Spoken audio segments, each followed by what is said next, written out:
just a little. Well, this is Julie, and she's got this killer Airflow. So tell us about it as you point out a few unique features, I guess, and Well, what's special about it for you. Well, it's special because it was a family car that we restored together. So we first bought this at the Pomona Swap Meet in '91. Oh, It wow. was not even close to this pretty. I didn't know that. Yeah, Okay. it was in very, very rough shape. You were there with your dad. Yes.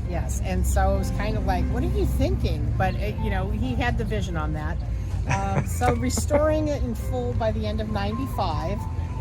We were able to put it in the Great American Race in '96. So he raced it from Canada to Mexico City.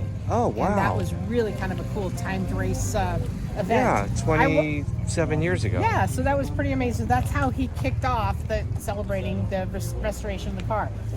We have won several awards for this because we did it very, very original. Mm-hmm. There's only maybe less than 3 things that aren't original. Okay. That there's no part for. So as soon as there is, or a perfect reproduction. Someone builds one, or yeah, exactly. Right. So some of the things is the boys and their toys that you'll see that we do a little different is we took it to the extreme and actually bought vintage 34 California plates. Yep. And these are actually registered with the state. Before we had a regular California plate or a historical plate. Right. But this just kind of ups it. Yes. Which makes it really nice. But this, so has it been in this condition since '95? Since '95, yes. It's not been restored. No, not yet. Wow. No. And I'd probably say in about 5-6 years, depending on the paint, we may have to do that again. The tires will be the next thing in the next year. Well, yeah, of course. Because these have the inner tubes in it, and you order them, and then they take about 3 months to Is produce. that Coker or Lucas or? I forget, but I got to refer to my book and my manual. And then if you step inside, you can see the beautiful Art Deco dash with my Bluetooth speaker here. Right. So that Non-original Bluetooth. Not original, but it gives me a radio as I drive. Of course. Some of these models did have radios in it. It was an option. Yeah, very. Wow. I mean, you don't have to restore anything. No.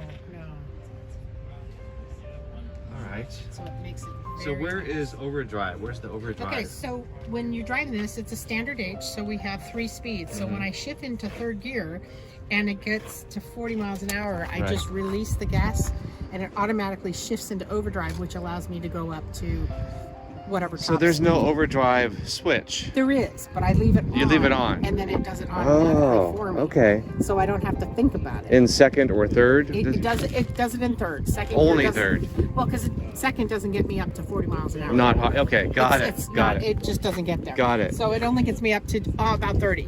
So once it hits 40, I just release the gas. Right. And you feel can this. feel it. Yeah, it talks to you and then you automatically go. All right. But the most comfortable seat in the car is actually the back seat. You have the extended area here. Oh, right. For me, with my shorter legs, when I need to adjust it, the whole seat moves. Okay. It's not like half and half like in a regular whole car. seat, the bench. Whole bench seat The whole bench moves. goes, okay. So then sometimes I get my husband or somebody with longer legs and they have trouble getting in the other Right. side. You say, well, I need it close. Yeah, exactly. So what model is this then? This is the CU. Okay. Okay, and that refers to the length of the wheelbase. So this is about 126 inches in the middle of each of the tires. Right, which 126. is how they measure that. The trunk is actually underneath the back headrest here. Okay. So if you walk around and see my where a trunk would be, it's actually it's behind this because here's the tire. Right, here's but there's no outside access. Right. Okay. So that's the 34, whereas you can see on some of the other models here, Yeah, they have the trunk. they have a trunk. Right. So my trunk is usually another car just to put on the side. Right. To make sure my shoes come with me. Yeah. Understood. Okay. Imelda Marcos, remember her? And Yes. But you're no Imelda Marcos. Yeah, no, I'm not quite that bad.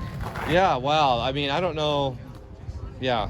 All right. So it was a labor of love. And then the beauty of it, too, was that my sister's father-in-law, my brother-in-law's father, was a master upholsterer. And so he's the one that upholstered everything for us on the inside to make it perfect. Like in the 90s. In the 90s. Wow. It's still... And so it still looks fabulous. It's never been reupholstered. Right. Yeah. Now something kind of fun. So is that a mohair, by the way? Is that what they call it? Yes, Okay. yes. And so now what's really nice about this is if you look behind you, this is the same year, but it's a two-door sedan. Right, right. So you can come down here and see the identical dashboard. Yes. Just slightly similar, but slightly different interior colors, but Shorter wheelbase. and a shorter wheelbase. Right. But then this is how you go into Mexico. Uh-huh. With So, the split seats. Split seat, yes. Right. I love the aircraft style Yes, tubing. yes, and that Yes. was part of the Airflow legacy. You can see the windows here are closed, but they have a crank, and then they open like this. So it helps allow the air flow Yes. through to keep me cool while I'm driving, since there's no air conditioning. Yes, and then this is for the engine And this is for the compartment, engine, right? right. So when Ventilation. I'm driving, yes, I want to keep the car cool. No vapor lock. And when it does get vapor lock, I have an automatic fuel pump. I switch it on, and it keeps the pushing it through, so I don't have a stall. So you're using like the standard mechanical fuel pump, but you have electrical. I have an electric fuel pump as well. Yes, I do. Oh, That's in there. clever, Yes, clever. so that it pushes it through when you do get the vapor lock. Yes. So, like for instance, coming up here, sitting in LA traffic, we were waiting for an accident to clear for about 20 minutes, and I'm watching the temperature gauge going. Yes. And so as soon as we opened up, it was pegging really hot. Right. So I could feel it starting to vapor lock. So I flipped the switch on, and it cooled it down and kept the car running. Right, right. Wow, that's So clever. you learn some tricks. Yeah, we learn how to work around it. Yeah. All right. Well, so you've got this is the original. Is this the original engine to this car? Yes, it is. It is. It is. It Oh, is. wow. It's now very, very cleaned up. Right. And so this is the original, but I do have a spare engine head just in case. And they're all aluminum heads. Yes. Yep. So I do have a spare one in my garage, just in case. Yeah. Well, very good. Yeah. Well, thanks for showing us. You're welcome. And we'll keep enjoying the show. Thanks, Julie. Thank you for All coming. right. See you next time. Have a good Right. day. Bye bye. Thank you.